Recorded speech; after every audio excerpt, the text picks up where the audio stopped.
susuko, lalaban pa rin kayo.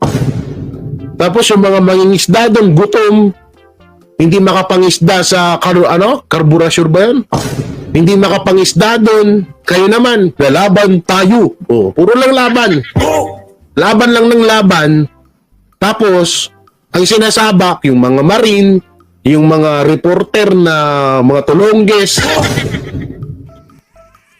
diba? Mga panggulo lang doon. Tapos yung mga kababayan natin na mga mangingisda, hindi na makapangisda kasi nga, binubomba na rin sila, bawal na.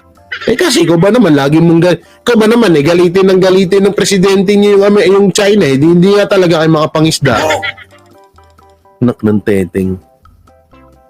Ayaw na lang sabihin ng administrasyon na, mga Pilipino, magpakamatay na po kayong lahat.